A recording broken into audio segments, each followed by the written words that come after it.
The suspended Brazilian President Dilma Rousseff is more resolute than ever as she awaits her impeachment trial in the Brazilian Senate. Rousseff is accused of illegally manipulating the budget ahead of the 2014 election to hide her country's economic problems. Vice President Michel Temer is now the interim president and has been criticized for appointing an all-male, predominantly white cabinet.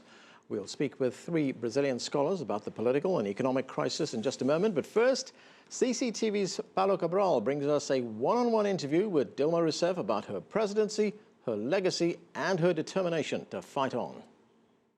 So first of all, thank you very much for having us here at the Alvorada Palace and for this interview. And to start with, I'd like to say that, well, you are recognized as a fighter. Your supporters call you the brave heart. You were a guerrilla fighter in your youth. Where does this freshness come from? Does it have anything to do with your family, with your parents? Olha, eu acho que, em geral, a mulher no Brasil é uma lutadora. Ela sempre é uma lutadora para criar os filhos, uma lutadora, além de criar os filhos, para ter sua profissão, uma lutadora porque ainda há muito preconceito contra a mulher. Mas eu acho que, no meu caso, também tem um pouco da minha própria vida. Ao longo da vida, eu sempre lutei. Eu lutei, por exemplo, contra a ditadura militar no meu país, né? Foi um longo período de resistência. E nós conquistamos a democracia e uma grande melhoria de vida. Depois, eu lutei contra uma doença, uma doença, o câncer, por exemplo. E também a vida me ensinou que a gente tem de persistir, né? E agora eu estou lutando contra uma injustiça, uma profunda injustiça. E essa é uma luta que sempre uma pessoa que tem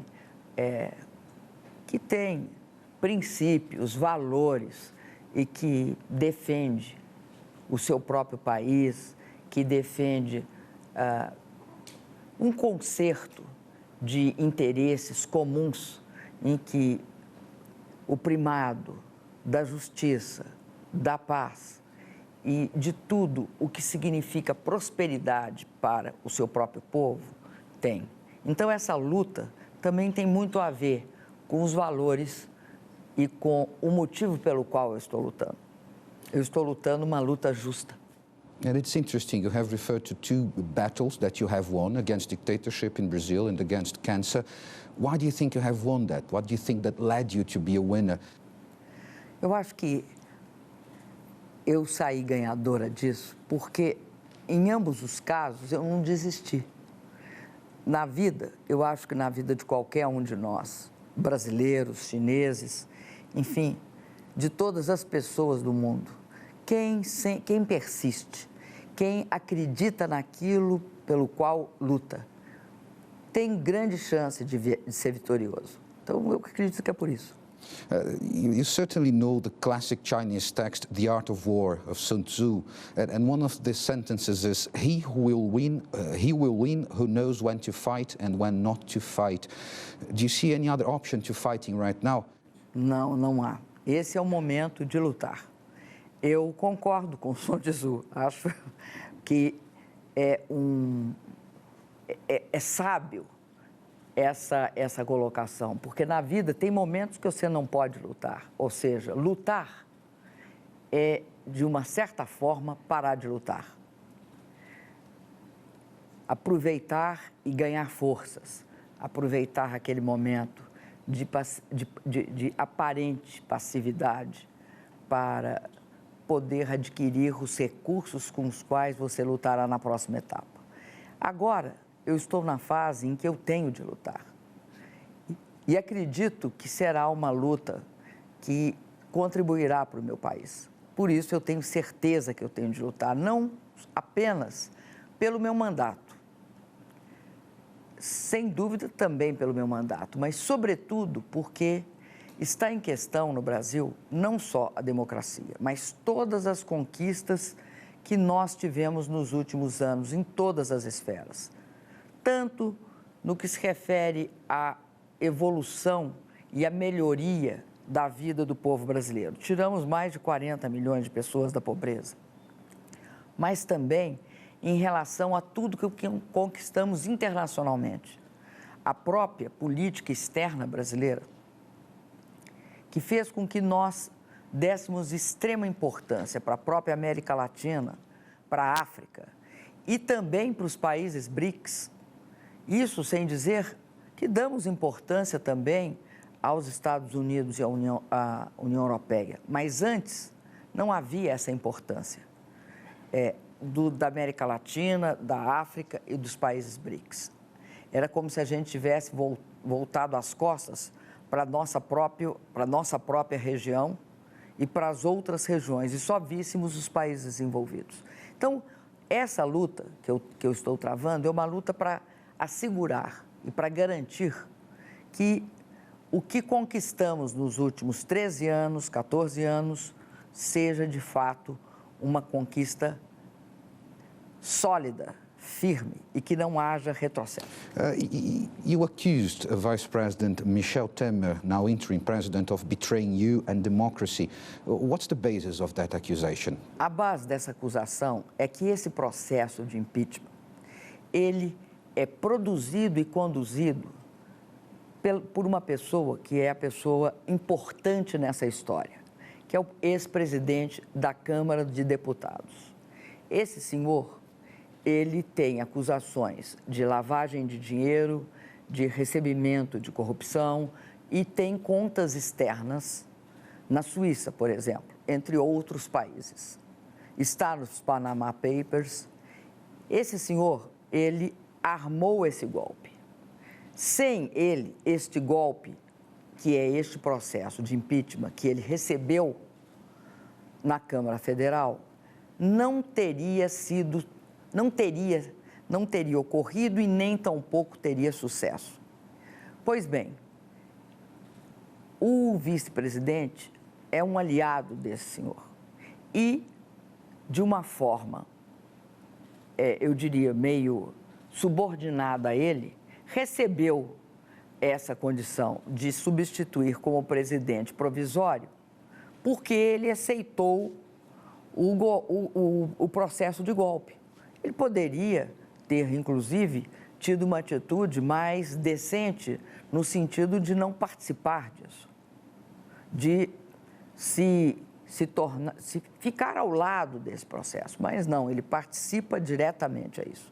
E, na verdade, a prova disso é o próprio governo formado, em que várias pessoas que o integram são indicações desse ex-presidente da Câmara e, ao mesmo tempo, o próprio líder do governo é um representante dele. Isso está descrito de forma ampla pela própria imprensa. Ademais, o ex-presidente, antes do processo de impeachment ser julgado ou ser sequer aceito, se pronunciou como sendo já o presidente interino. Então, ele não ocultou a sua traição.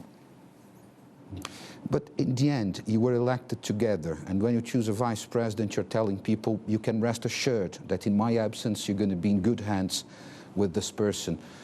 What do you think of this now? Was that a bad choice? Olha, eu olhando de hoje, eu acho que é uma má escolha.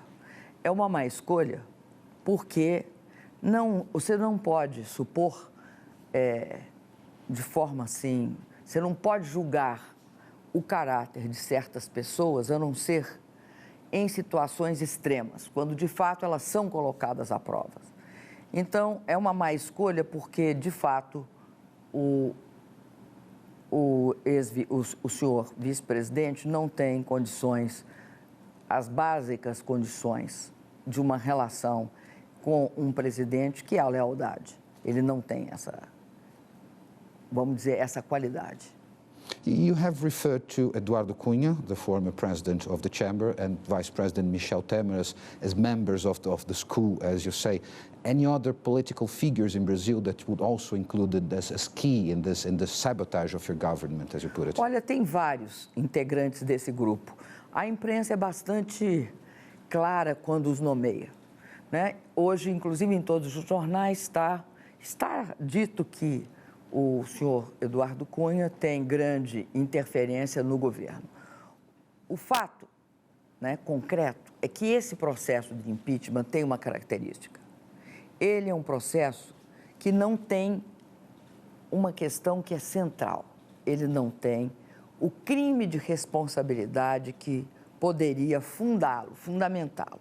É por isso que nós falamos que é um golpe. É um golpe diferente daqueles que ocorriam na América Latina. Aqui na América Latina ocorriam golpes, geralmente militares, armados, quando a oligarquia ficava descontente com o andamento do governo. Aí o governo era substituído por ditaduras militares. Agora nós temos um outro tipo. É um golpe congressual. Nós vivemos aqui no Brasil num regime presidencialista. Nesse regime presidencialista, a Constituição estabelece que o presidente só pode ser afastado quando comete crime. Ora, eu não cometi nenhum crime.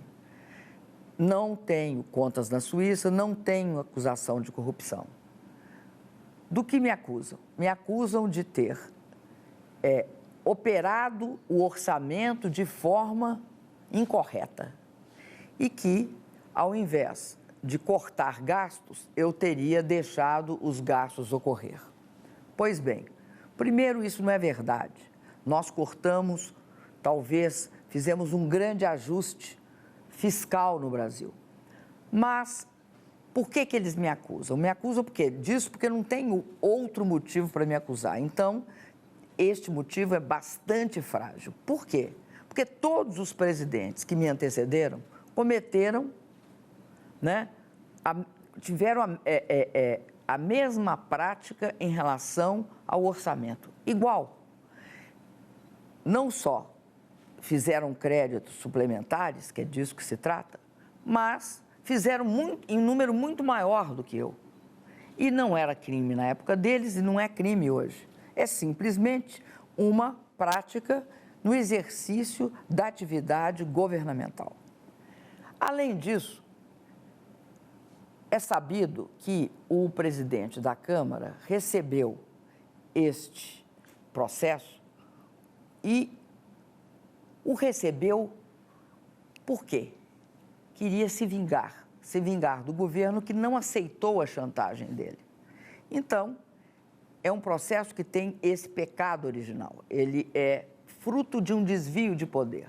Um desvio de poder porque, no exercício da sua atividade, ele usou a aceitação de um processo para se vingar. Mas, ao mesmo tempo, ele tem uma concepção completamente diferente do meu governo.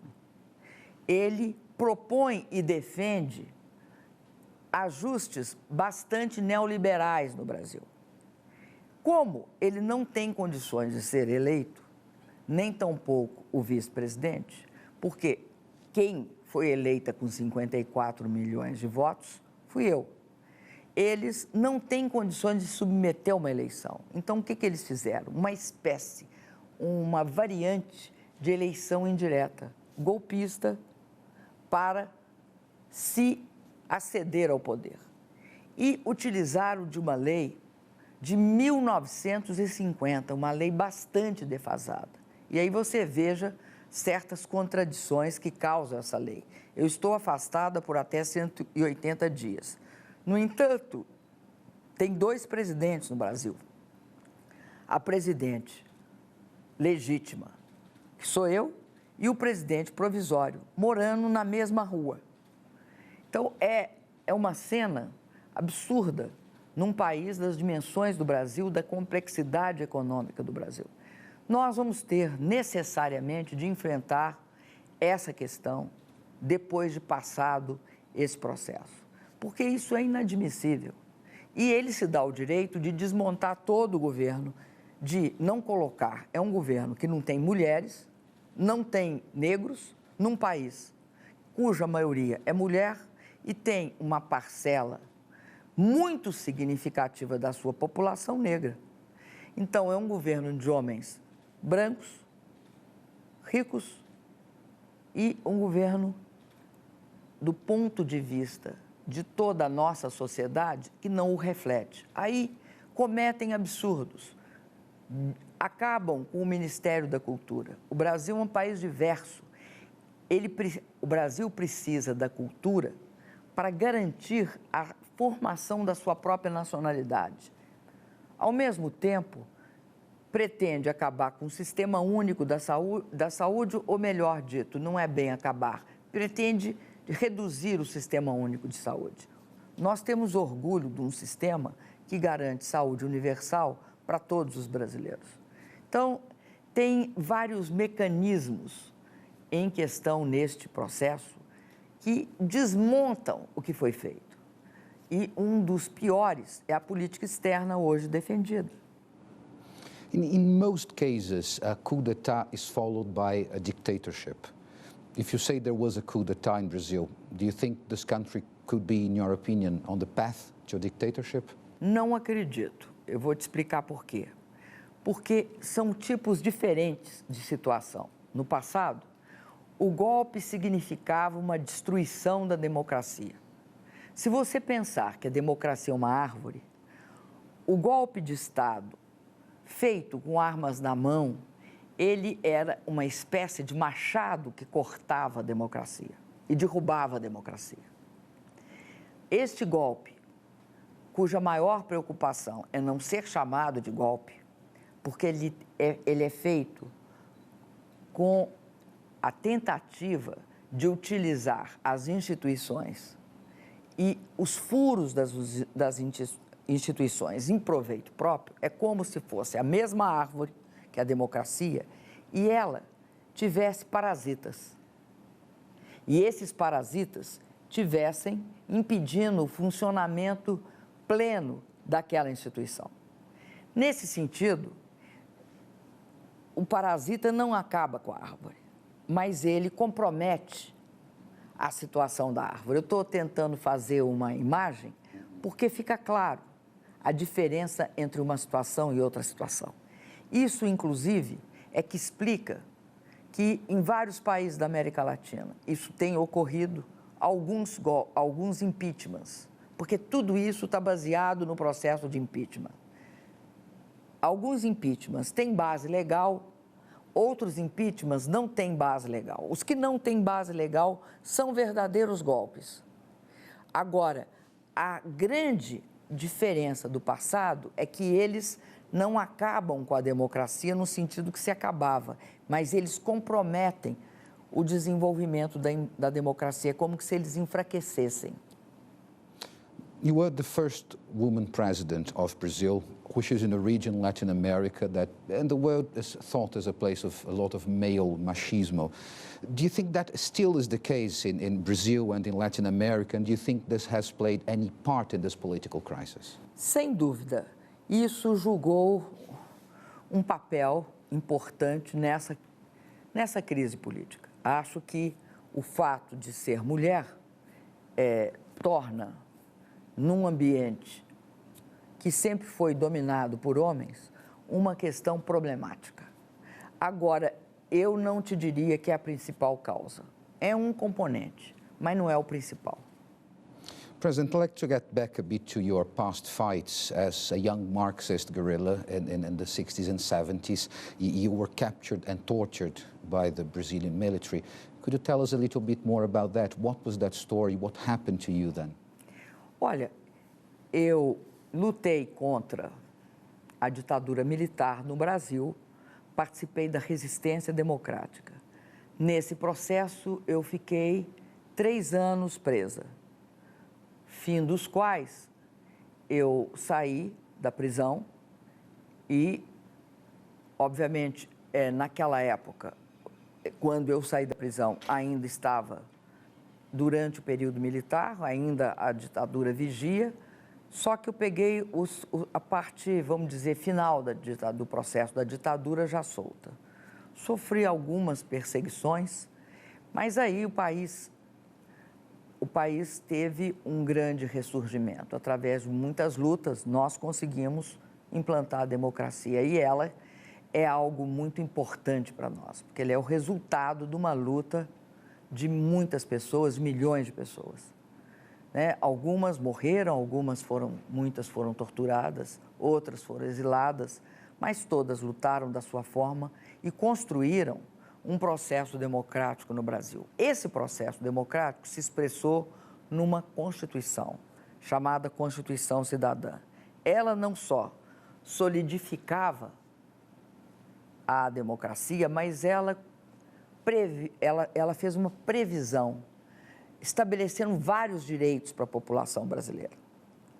Qual é o grande papel que eu acho que tanto o presidente Lula como eu tivemos nesse processo? Nós tornamos essas previsões constitucionais efetivas. Nós construímos um caminho de efetivação dos direitos de cidadania do povo brasileiro. A renda mínima, através do nosso programa de Bolsa Família, o acesso à moradia para milhões de brasileiros através do programa Minha Casa Minha Vida, o acesso ao ensino superior, o acesso à educação técnico-profissional, enfim, um conjunto de medidas. É óbvio que quando a crise econômica surge no horizonte, né, você tem um processo de redução do grau de ganhos que vinham ocorrendo. Ninguém gosta disso, nem tampouco nós do governo, mas nós temos uma diferença de qualquer processo de ajuste. Nós mantivemos todas essas políticas. Nós fizemos o ajuste cortando outros gastos e não os programas sociais. You have already spoken about this, but I'd just like to go briefly about the definition of what happened in Brazil as a coup d'etat. It's a very inflammatory definition, but some say it's not accurate because the impeachment is on Brazilian constitution. So why are so certain this is a coup d'etat? And also, when you spoke at the United Nations, you refrained. You did not use such strong wording as a coup d'etat. Why was that? Eu te explico. Está na Constituição brasileira a previsão de impeachment, mas esquecem de contar o resto. Qual é o resto? É que também está na Constituição brasileira que o impeachment só pode ocorrer na presença de crimes de responsabilidade. É o fato de que não tem crime de responsabilidade que torna o impeachment num processo fraudulento e que é um verdadeiro golpe parlamentar. O que é que eu disse na ONU? Eu disse na ONU que o Brasil seria mais forte que todo e qualquer retrocesso. Por quê? Porque na época não tinha havido julgamento. Não tinha sido o processo de admissibilidade, como se diz, definitivo, que é aquele do Senado, ainda não tinha ocorrido. E nós consideramos um golpe de Estado e deixamos claro isso. É um golpe de Estado. Mesmo na ONU, eu não falei na Assembleia Geral, porque o espaço da Assembleia Geral era para a questão do clima. Mas eu falei para toda a imprensa internacional logo depois que, se aceito nesses termos, seria um golpe de Estado. E o golpe de Estado é por isso que a gente diferencia um do outro. E há literatura a respeito. O impeachment sem base, o impeachment porque o artigo 85 da Constituição exige que tenha crime de responsabilidade. Só diz o seguinte: não está previsto na Constituição. Agora, é absoluta ingenuidade dizer que está previsto na Constituição e não completar. Está previsto em que condições? Porque senão você está falando uma meia-verdade. E o resto da verdade, qual é? É o crime de responsabilidade. E eles não conseguem dizer que é crime de responsabilidade 6 decretos e um plano safra. O plano safra do qual sequer eu tive um ato participando. E eles não conseguem dizer qual é o crime. Então, é um processo que leva a uma imensa dificuldade. Por isso que eles queriam sistematicamente que eu renunciasse. Por quê? Se eu renunciasse, eu facilitaria o processo. Eles não teriam de enfrentar o problema do motivo pelo qual eu estou sendo afastada. Eu estou sendo afastada por um motivo sem fundamento. Daí é que eu digo que eu estou sendo injustiçada. E é isso que caracteriza o lado golpista. O que é um golpe? O golpe é um expediente que estão usando para tirar uma pessoa que não tem base legal para tirar. É isso que é o golpe. Not many years ago, you were extremely popular. 92% of approval ratings you reached. At the beginning of your government, you were even more popular than Lula da Silva. With the benefit of hindsight, seeing what happened, would you be able to single out a couple of reasons that made your popularity drop so dramatically? Eu te digo uma grande razão. A crise que nós todos, países emergentes, evitamos quando ela começou em 2009, através de várias políticas que fizemos, chamadas políticas anticíclicas. Por exemplo, aumento de investimento em infraestrutura, redução de impostos, aumento do crédito e ampliação, portanto, do financiamento. Nós, no Brasil, conseguimos chegar até 2014 fazendo isso. O que acontece a partir daí? Uma queda violenta no preço das commodities, né? Cai petróleo, cai minério, cai o preço de todas as commodities que são muito importantes para a economia brasileira. Em segundo lugar, há um processo de desaceleração de todos os países emergentes que são parceiros econômicos do Brasil. Então, a crise chega ao Brasil com muita força. Diante da crise, nós tivemos de tomar algumas medidas. Essas medidas são vistas como sendo medidas duras. Agora, nenhum país conseguiu sobrepor a crise achando que ela não existia. Todos os países tiveram de fazer reformas e ajustes. Aqui no Brasil há uma democracia. Então, a reforma e o ajuste foi visto como uma coisa negativa. Só que agora é possível perceber que nós fizemos reformas e ajustes sem tirar direito das pessoas. E agora o que se está vendo é que o governo provisório está tirando esses direitos que nós arduamente lutamos para manter. É isso que explica também que antes eu tinha uma baixa popularidade e que agora as coisas estão mudando. Por quê? Porque as pessoas começam a comparar as diferentes situações. But you are an economist, and you were in Lula da Silva's government also at the time that Brazil's economy was roaring, just booming. Wasn't it a mistake not to have made some adjustments at that time when the economy was good, to have invested more in infrastructure, to better prepare the country to face a time of crisis?